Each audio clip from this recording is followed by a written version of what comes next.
major appropriations, if you look at the entire $180.3 million budget, again, like we talked about, was the $30 million metro treatment plant, $36 million in basic reservoir filtration plant, the Ramsey Tippett infrastructure expenditures of $13 million, and $3 million in grants and loans and donations budgeted in the Ramsey Tippett. There's URA and RRA activities of $4.2 million, Greenway at $2.9 million, the ARCO Redevelopment Trust at $970,000, Phase 2 of the neighborhood stabilization is $1.5 million, and then the EOC, the Emergency Operation Control Center project of $1.67 million. So overall, these were just some of the major items that I picked out of the budget. They're the highest top single item budget items within all appropriated funds. Based on fees and rate schedules, that's, we talked about taxes and how that's going to increase. The grant funds are all supported by their increases in grants and whatnot. So when we look at the fee or the rate increases based on the user funds such as Metro Sewer, the Water Division, the street maintenance districts and whatnot, we're looking at only an increase in the Metro Sewer of 11%. This was approved last fiscal year as part of the debt service requirements in order to build the filtration plant and to receive that cheap financing that we're getting in the state of Montana, that we have to commit to be able to do a debt service coverage ratio, and in order to do that, those about 11% raise goes into this fiscal year. Again, like I mentioned, landfill water and maintenance fees will remain the same as they were in fiscal year 2014. So we have a few miscellaneous budget items that we need to talk about. The first being the capital improvement fund. This is sometimes referred to as the Empire ARCO or Plan 4040.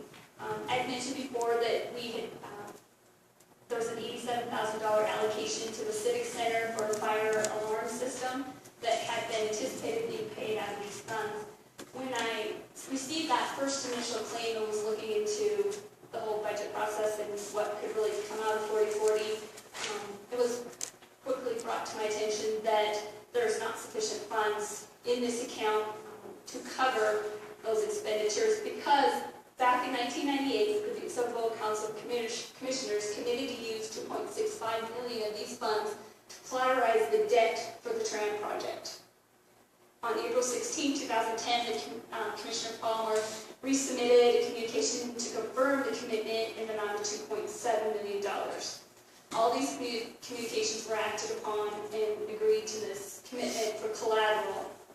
The fund also accounts for, which is kind of complicated as we go through this, accounts for a portion of the traffic fines being allocated to fund police vehicles. So the cash breakout of the fund, cash and investment balance in the fund as of today is $2.1 million. We have a commitment on the table of $2.7 million before us. Here's a list of some of the appropriations from that fund. Again, this is just a quick, some spreadsheets that I found in our office. There was some grant funding. I was not able to tie any more grant funding other than that to the budget, or to the CAP, or to the financial statements. And so, if you look down the list here, we're appropriating a significant amount of funds out of that 4040 capital improvement fund. And then all we had allocated revenue sources coming back into it was $349,000 grant funding and $102,576. Since these appropriations began in 2009, there's only been $102,576 in fines, and then again the $349 grant funding placed back in there. I want to show you just quickly on the police vehicles how this worked in the past and how it's my understanding should be working today. Is that the patrol vehicle, 21% of the fines collected in the general fund were to be allocated to this account, into the fine revenue account. And then also within this fund, there's some revenues that are posited based upon the what we call sheriff's fees that are all placed in the ordinance. So they're related to bonding, different items when you bail, anything that you do, pretty much do at the sheriff's office, there's some type of fee connected so that they can try to build these funds up in order to buy police vehicles. So you can see down the list, the traffic fines right there were, since 1998, were $1.1 million. There were some grant funds received 1 year expenditures just related to the police cars, this is not any other item in the 40/40 budget, just the police cars, was $1.5 million. It appears to me that for several years here, 4 vehicles have been allocated out of this 40/40 fund. In the past, how it worked was that any fines that were collected in 1 year were allocated the next year, and the only number of vehicles that were received was based upon those fine collections. So it wasn't a flat given that the money, that every year the police got 4 vehicles out of this fund. It was whatever fines were generated if they could afford to buy 1 or 2 police vehicles, then that's what they were allocated in the budget. That did not take place from about 2008, 2009 to today. And so in this budget, why I bring it up today is that the Sheriff's Department and the Chief Executive and I met.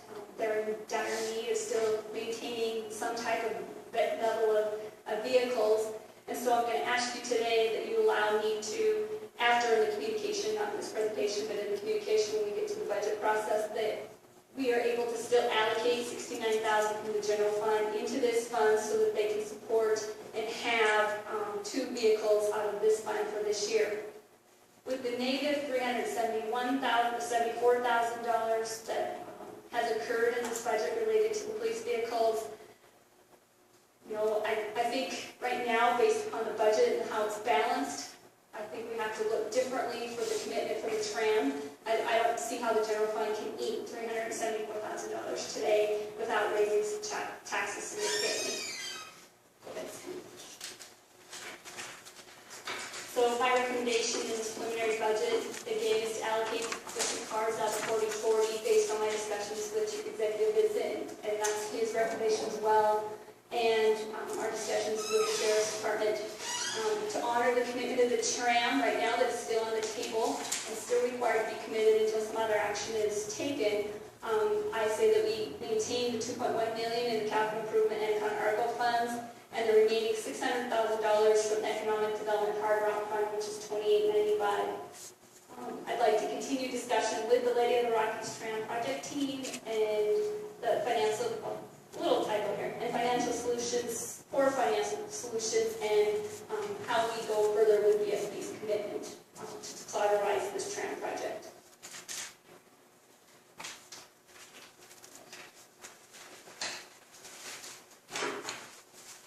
The resource and requirement schedule that I handed out tonight is balanced with the exception of the Home Health Department.